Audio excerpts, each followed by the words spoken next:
Vamos fazer um teste. Você abre uma ferramenta de inteligência artificial no celular, digita uma coisa completamente inútil. Sei lá, crie uma imagem de um gato vestido de astronauta tomando um café na lua. A tela fica parada por alguns segundos e pronto. Na sua frente aparece um gato de capacete, sentado na lua, segurando uma canequinha de café. A cena inteira não existia segundos atrás. Você não precisou contratar um ilustrador, não precisou comprar tinta, nem revelar uma fotografia. Não precisou sequer levantar do sofá. Você escreveu uma frase e a imagem apareceu. Talvez essa seja uma das coisas mais impressionantes que a tecnologia conseguiu fazer nos últimos anos. E eu não estou falando em gerar a imagem, eu estou falando em gerar a sensação de que nada aconteceu. Porque enquanto você olha para aquela barrinha de carregamento, o seu pedido saiu do aparelho, atravessou redes de telecomunicação, chegou a máquinas físicas instaladas em algum centro de processamento de dados, acionou chips que consomem eletricidade e geram calor, passou por uma infraestrutura que precisa ser permanentemente resfriada e utilizou um sistema que só consegue reconhecer o que você pediu porque antes dele, seres humanos trabalharam preparando, classificando, avaliando e corrigindo os dados. A imagem parece ter vindo do nada, mas ela veio de algum lugar. Na verdade, de muitos lugares. Veio de prédios, cabos, usinas, água, minerais, trabalho e decisões políticas. É curioso, durante décadas nós construímos a maior infraestrutura de processamento de informação da história da humanidade e escolhemos chamar essa infraestrutura de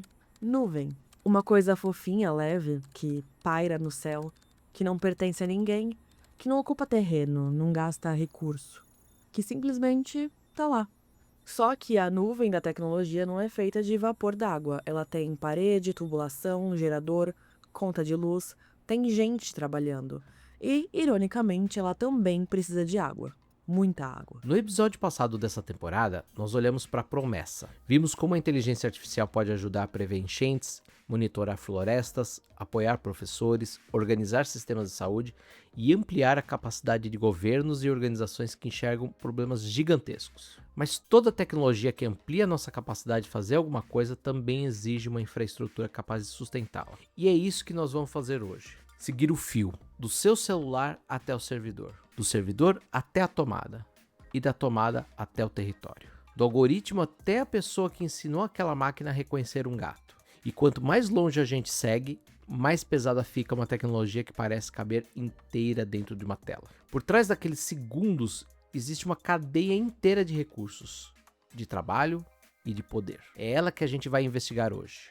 Eu sou Vitor Vasques. E eu sou Andressa Giordano. E hoje a gente vai colocar na conta tudo aquilo que costuma ficar invisível. Inova Social apresenta A Era da Inteligência Artificial. Episódio 3. O custo invisível.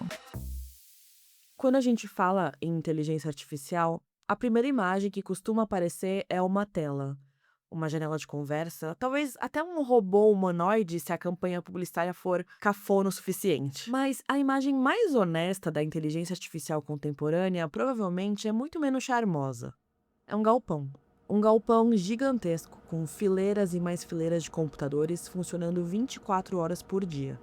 Esses galpões são os data centers.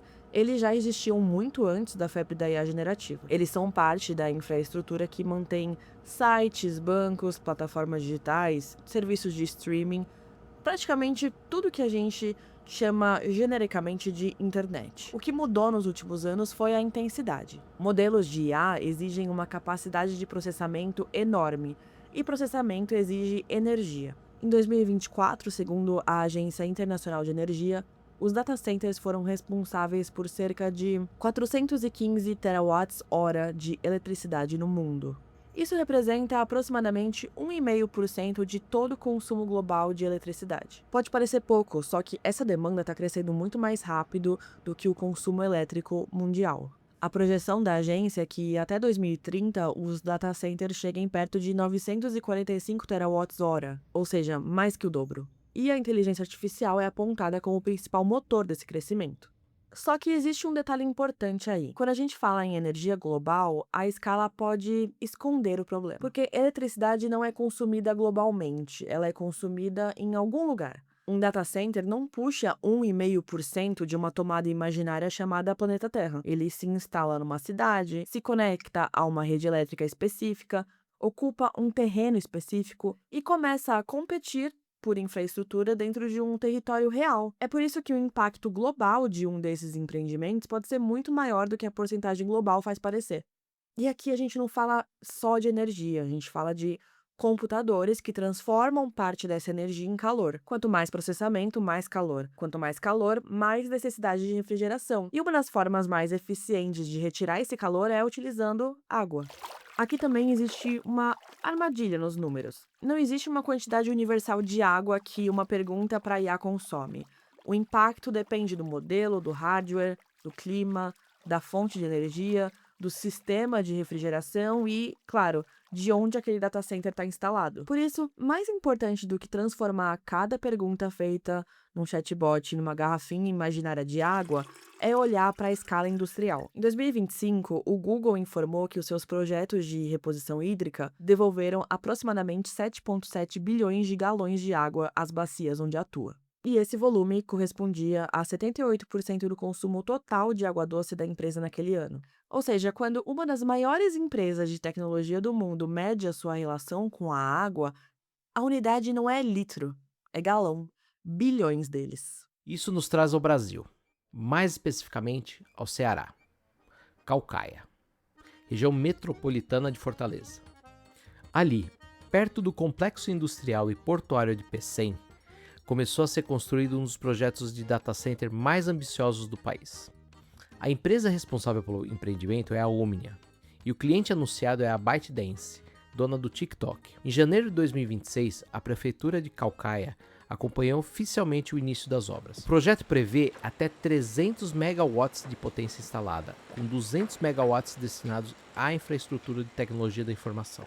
A empresa afirma que a operação será abastecida por energia renovável produzida em novos parques eólicos e que utilizará refrigeração em circuito fechado, circulando a água para reduzir o consumo. No papel, é uma combinação perfeita.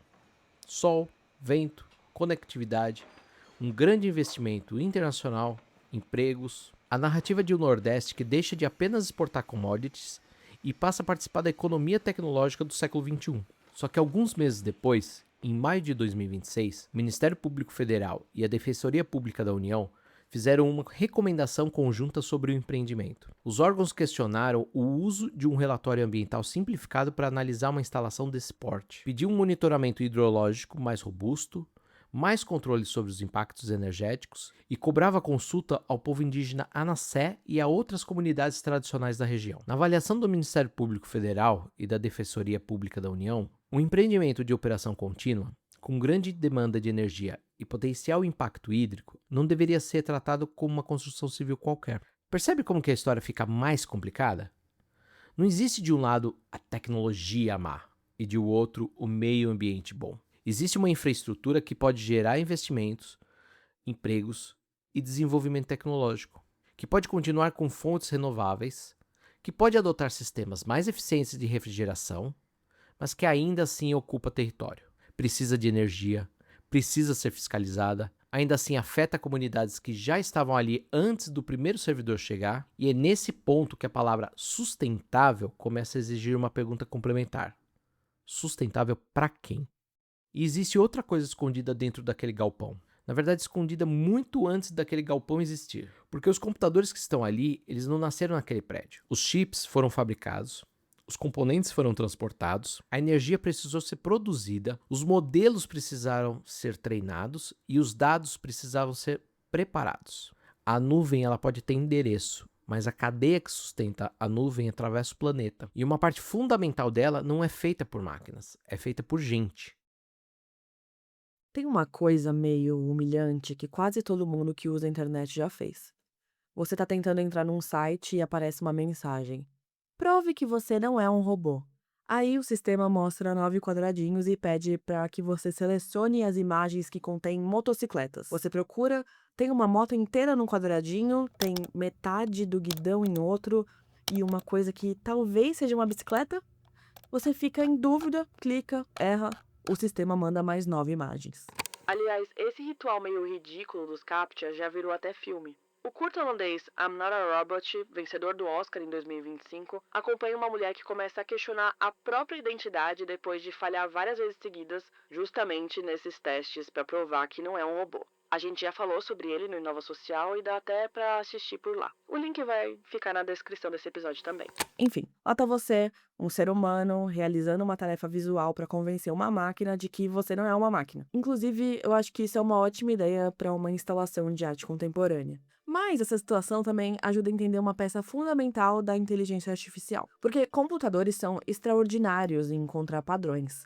Só que antes de reconhecer um padrão, eles precisam de exemplos que façam sentido. E muitas vezes alguém precisa preparar esses exemplos. É aí que aparece o chamado trabalho de dados, que também pode ser chamado de data work, microworking, ou aquilo que alguns pesquisadores chamam de ghost work, o trabalho fantasma. Eu conversei sobre isso com Kenzo Soares Seto. Kenzo é pesquisador associado da Yale Law School, nos Estados Unidos, doutor em comunicação pela Universidade Federal do Rio de Janeiro e pesquisa justamente a cadeia produtiva da inteligência artificial e a sua regulação. Para começar, eu pedi para ele explicar uma coisa que sustenta boa parte dessa indústria, mas quase nunca aparece para quem usa a tecnologia. Afinal, o que é esse trabalho? Quando a gente utiliza uma inteligência artificial, a gente tem a ilusão de que ela é um sistema completamente autônomo, né, de que tem pouco de trabalho humano por trás dela. Essa é a grande promessa, inteligências que conseguem funcionar e resolver todos os nossos problemas com cada vez menos trabalho. Mas isso não é a realidade, né? Toda inteligência artificial e também as plataformas digitais dependem muito de trabalho humano para, primeiro, conseguir desenvolver os modelos, treinar esses modelos e depois para, inclusive, corrigir e moderar o funcionamento deles, né. Todas as situações imprevisíveis que podem acontecer quando os seres humanos testam os limites da inteligência artificial, precisam ser moderadas, até porque as empresas proprietárias não querem se responsabilizar pelos possíveis efeitos negativos que o uso indevido dessas inteligências podem ter na sociedade. A palavra importante aqui é autônomo, porque toda a experiência dessas ferramentas foi desenhada para parecer exatamente isso.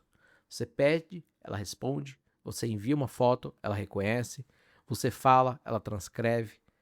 Não parece ninguém no meio. Só que alguém esteve no meio. Talvez não aquele exato segundo, talvez anos atrás, mas esteve. E o exemplo que o Kenzo usa para explicar isso traz de volta uma figura que já apareceu por aqui. Um gatinho. Só que dessa vez para mostrar como a máquina aprendeu a reconhecê-lo. Parte desse treinamento, ele é baseado em preparar todos os dados para que uma inteligência artificial possa interpretá-los, né. Então a gente acha que é mágico subir um PDF no ChatGPT, ele lê o PDF. Não, foi necessário toda uma cadeia produtiva para isso. Então, alguns exemplos de trabalho de dados, que a gente chama de data work, ou micro work, ou crowd work, porque depois eu vou falar um pouco mais sobre como se organiza esse trabalho, é mais fácil a gente entender então com exemplos. Então, um exemplo. Hoje em dia a gente tem softwares que trabalham com visão computacional. Você tira uma foto de um gatinho e ele sabe o que é um gatinho. As pessoas acham que ele foi treinado só com memes de gatinhos na internet, mas não, teve que ter todo um trabalho humano de classificar milhões de fotos, identificando o que era um gato, diferenciando o que era esse gato de um cachorro, por exemplo, né. Então esse é um trabalho de tornar dados, que estão ali brutos, em dados documentados possíveis de serem, então, sistematizados com a inteligência artificial para que ela identifique padrões. A gente tem também, por exemplo, a transcrição de áudios e vídeos. Então, é uma série de conteúdos para que hoje a sua inteligência artificial possa entender o que você está falando, foi necessário um processo longo de pessoas traduzirem textos, transcreverem áudios, depois compararem com as primeiras transcrições automáticas que a inteligência artificial fazia, corrigir os erros que existiam, e aí sim a gente conseguir chegar, né, no estágio atual onde parece mágica. Então esse trabalho de categorizar imagens, ou de classificar anúncios, de rotular dados, né, é isso que é fundamental, associar dados ali que a inteligência artificial por si só não conseguiria compreender, a uma tipologia que ela é capaz de compreender, para que depois de milhares de vezes ela consiga finalmente fazer isso de forma automatizada, a gente chama de trabalho de dados. Lembra do gato astronauta do começo do episódio? Antes de uma máquina conseguir fabricar aquele gato que nunca existiu, outras máquinas precisaram aprender o que caracteriza um gato: forma, textura, orelha, olho, bigode, corpo, contexto. E para chegar a esse nível de associação, uma quantidade gigantesca de informação precisou ser organizada de uma forma que pudesse ser compreendida matematicamente. Não é só imagem. Áudio precisou ser transcrito, texto precisou ser classificado, respostas precisaram ser avaliadas e erros precisam ser corrigidos. Conteúdos precisaram ser comparados e esse trabalho não desapareceu com a chegada dos modelos mais avançados, ele mudou de lugar. Até aqui o nosso exemplo é bastante inofensivo, um gato. Agora imagina que, em vez de ensinar uma máquina a reconhecer o gato, a tarefa seja ensinar o sistema a reconhecer violência, discurso de ódio, abuso sexual, automutilação, assédio, exploração infantil. Para que um sistema aprenda quais conteúdos não devem produzir, alguém precisa ajudar a identificar esse limite. E o Kenzo explica que esse trabalho continua mesmo depois que os modelos chegam até nós. Agora, esse trabalho ele não ocorre só durante o treinamento dos modelos antes que eles sejam lançados para o grande público, né? Como eu mencionei antes, também no nosso dia a dia, esses sistemas precisam ser moderados. Um exemplo clássico que a gente dá, por exemplo, é a moderação de conteúdos sensíveis em plataformas digitais, né? Existem alguns filtros que são automatizados, mas, mais uma vez, para que esses próprios filtros sejam treinados, é preciso o trabalho humano ali de curadoria, né? De conseguir identificar o que que é um conteúdo que fere ou não as normas de uma plataforma digital. Conteúdos muitas vezes muito agressivos. Estamos falando de conteúdos que envolvem violência sexual, que envolvem violência de maneira geral, né? Já houveram massacres transmitidos por plataformas como da Meta, como pelo Facebook, e isso envolve essa moderação humana que tem um alto custo emocional. E esse custo emocional já apareceu de formas mais concretas em investigações sobre essa indústria. Segundo uma investigação da revista Time, trabalhadores contratados no Quênia pela empresa Sama, um projeto para a OpenAI, recebia a partir de $1,32 por hora. Mesmo nas funções mais bem pagas analisadas pela reportagem, o valor chegava a cerca de $2 por hora. Segundo a reportagem, alguns trabalhadores precisavam analisar centenas de passagens durante um turno. Eles estavam ajudando a tornar uma inteligência artificial mais segura, mas faziam isso entrando em contato repetidamente com aquilo que a ferramenta deveria proteger o usuário. Tem uma inversão estranha aí. Para que a experiência da nossa tela seja limpa, alguém precisa lidar com a sujeira. Para que a conversa com o chatbot pareça segura, alguém precisou olhar o conteúdo inseguro. Para que a tecnologia pareça automática, o trabalho humano precisou desaparecer.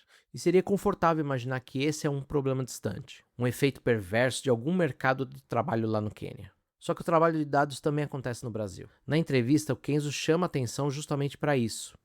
Ele fala de trabalhadores brasileiros qualificados, muitos com ensino superior e domínio de outros idiomas que encontram nessas plataformas uma fonte importante e às vezes principal de renda. Só que o emprego não vem junto. Nem sempre há jornada previsível, nem sempre há remuneração previsível.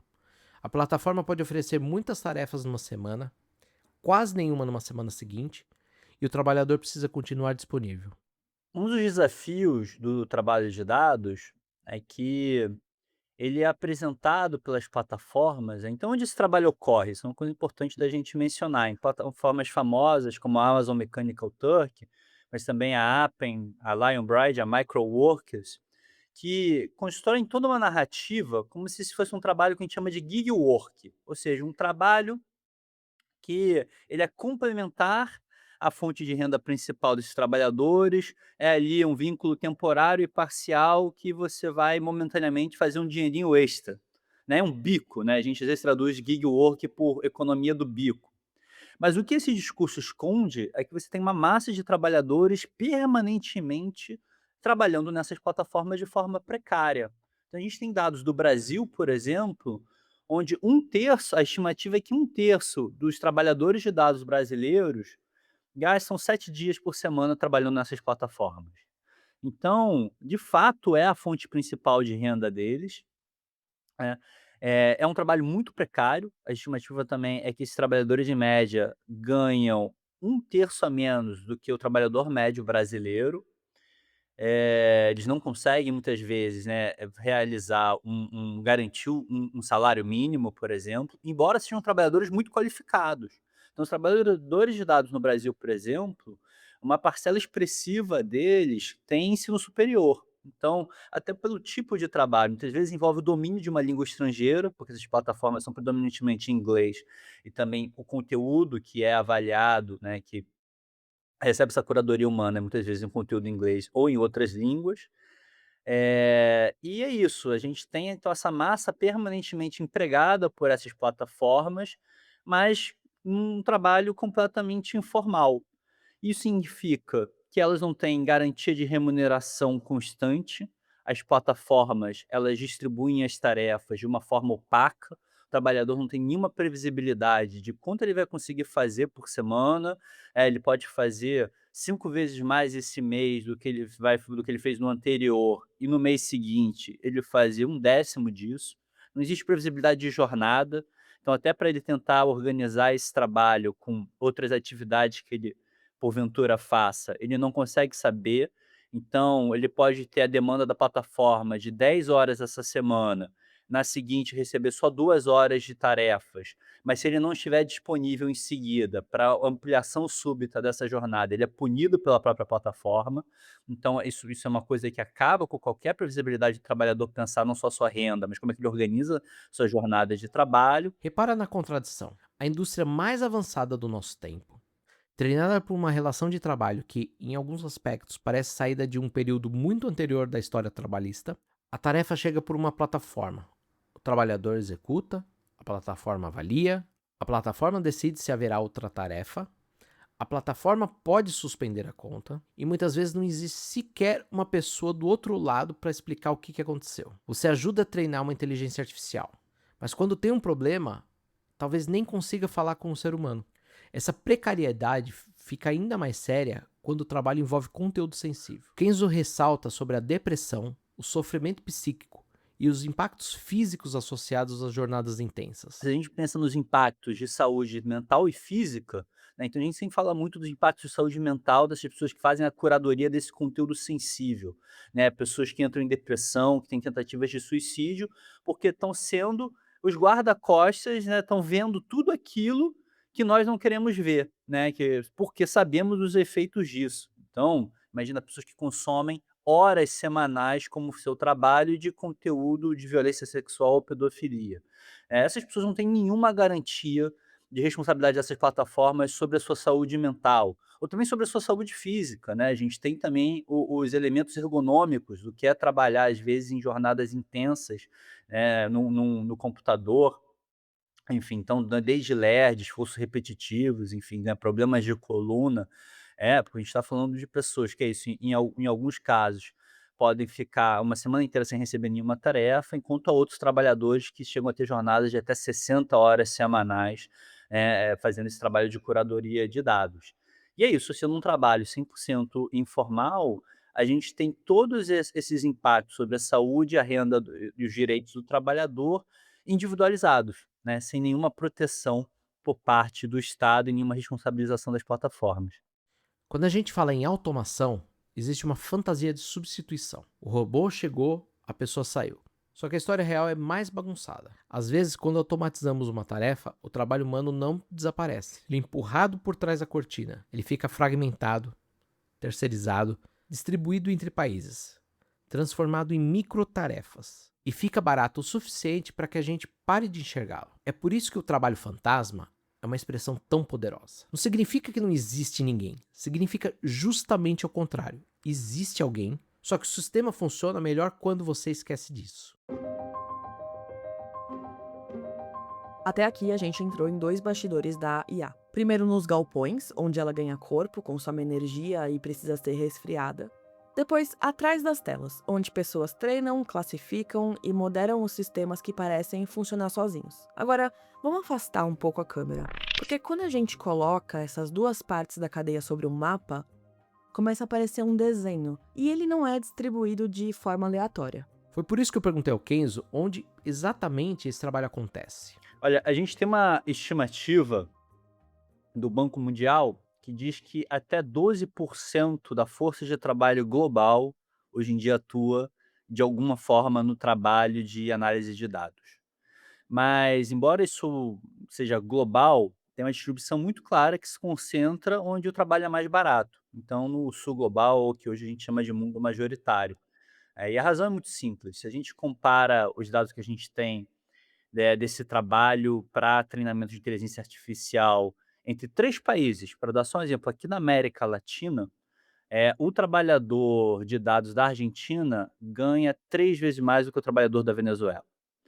Existe uma lógica muito perversa de que o trabalho de dados não só se concentra no sul global, onde o trabalho em geral é mais barato, mas se concentra sobretudo onde as garantias trabalhistas são menores e onde as pessoas estão mais desesperadas por uma fonte de renda, né. Então, a população venezuelana cumpre um trabalho uma a população venezuelana, ela tem um tamanho desproporcional no que é a cadeia produtiva de dados da América Latina, por exemplo. Se a gente vai para um continente como a África, o Quênia ficou famoso, por ter uma das empresas mais exploradoras, uma das cadeias mais brutais de produção, de dados, de trabalho, de moderação de dados, de treinamento de modelos. E, sobretudo, de moderação de conteúdo sensível. Existe hoje um processo dentro da justiça do Quênia de violação de direitos humanos, não é nem debate trabalhista, contra as empresas de anotação de dados no país. Essa distribuição ajuda a entender um conceito que aparece cada vez mais quando pesquisadores analisam a economia digital: o colonialismo de dados. Os pesquisadores Nick Couldry e Ulisses Mejias usam essa expressão para descrever um modelo econômico em que aspectos da vida humana passam a ser continuamente convertidos em dados e apropriados como matéria-prima para a geração de valor. A comparação com o colonialismo histórico não pretende dizer que os dois processos são idênticos, porque eles não são. Os dados não saem de um porto dentro de sacas, um clique não é uma tonelada de minério, e seria irresponsável apagar a violência concreta do colonialismo histórico, tratando os dois fenômenos como se fosse a mesma coisa. O argumento aqui é outro. É olhar para a lógica da extração. Quem fornece a matéria-prima? Quem controla a infraestrutura? Quem transforma aquilo em produto? E onde o valor se acumula? O Brasil conhece muito bem esse tipo de pergunta. Pau-brasil, ouro, café, minério de ferro, soja. Durante diferentes momentos da nossa história econômica, nós construímos riqueza fornecendo matéria-prima para cadeias cujo maior valor agregado frequentemente acontecia em outro lugar. A economia digital não é uma repetição perfeita desse passado, mas ela cria uma pergunta desconfortavelmente familiar. Qual será o nosso lugar nessa nova cadeia? Porque a inteligência artificial também precisa de recursos: território para infraestrutura, energia para processamento, conectividade, trabalho, dados, capital, conhecimento científico e propriedade tecnológica. Essas coisas não estão distribuídas de maneira igual pelo mundo. Olha para o dinheiro. Segundo o AI Index da Stanford, o investimento privado global em inteligência artificial chegou a cerca de 344 bilhões de dólares em 2025. Só os Estados Unidos concentram quase 286 bilhões, mais de 23 vezes o investimento privado registrado na China naquele ano. E aqui cabe uma ressalva importante. O próprio relatório alerta que olhar apenas para o investimento privado subestima o valor de recursos chineses, porque parte importante do financiamento passa por mecanismos estatais. Mesmo com essa ressalva, o dado revela uma concentração extraordinária de capital em poucos lugares. Capital que financia modelos, empresas, centro de dados, pesquisa, chips, infraestrutura e, principalmente, capacidade de decidir quais tecnologias chegam ao mercado e em quais condições. Agora, vamos voltar para aquele data center no Ceará. O território é brasileiro, a energia é produzida aqui, a instalação está aqui, os impactos ambientais são administrados aqui, as comunidades que convivem com essa infraestrutura estão aqui. Mas o cliente da operação é uma plataforma global. Essa relação por si só não transforma o empreendimento em colonialismo, mas ela nos obriga a perguntar onde começa e onde termina o valor produzido por essa infraestrutura. Quanto fica no território? Que conhecimento fica? Que tecnologia fica? Que empregos ficam? Quem tem acesso aos dados? Quem controla os modelos? Quem decide quando a operação cresce? E quem assume o custo caso exista um conflito entre a demanda da infraestrutura e a demanda das pessoas que vivem em torno dela? Foi justamente quando eu perguntei ao Kenzo se essa divisão internacional do trabalho podia ser entendida como uma lógica colonial que ele colocou o conceito de forma direta. Os movimentos sociais, a sociedade civil e a literatura, né, os pesquisadores, muitas vezes tratam esse trabalho de dados como um componente daquilo que a gente chama de colonialismo digital e colonialismo de dados. E aí a lógica colonial está não só porque a gente está falando da quantificação, da dataficação da vida social mediada por plataformas digitais, mas nesse caso, porque essas relações de trabalho, como eu mencionei, reproduzem aquelas relações historicamente assimétricas de poder, de saber, de riqueza, de capital entre os países centrais do capitalismo, Europa, os Estados Unidos e agora também a China e o resto do mundo, que são relações legadas pelo colonialismo. Talvez o aspecto mais incômodo dessa discussão seja perceber que o recurso extraído não está apenas debaixo da terra. Às vezes somos nós, quando pesquisamos, quando curtimos, quando avaliamos, quando aceitamos um termo de uso que ninguém leu, quando treinamos um CAPTCHA, quando alimentamos uma plataforma com anos de texto, imagem, localização, comportamento e preferência. A matéria-prima da economia digital não é só o lítio, não é só a eletricidade, não é só a água. É também a experiência humana transformada em dado. E isso nos leva de volta àquela sensação do começo do episódio. A IA parece imaterial porque a interface foi projetada para esconder a cadeia. Você vê a resposta, mas não vê o servidor. Você vê a imagem, mas não vê o resfriamento. Você vê o chatbot educado e simpático, que sabe até o seu nome, mas não vê quem moderou o conteúdo violento. Só que tornar o custo visível não significa concluir que a tecnologia deveria simplesmente desaparecer. Essa seria a saída fácil e, francamente, pouco realista. A pergunta mais interessante é outra.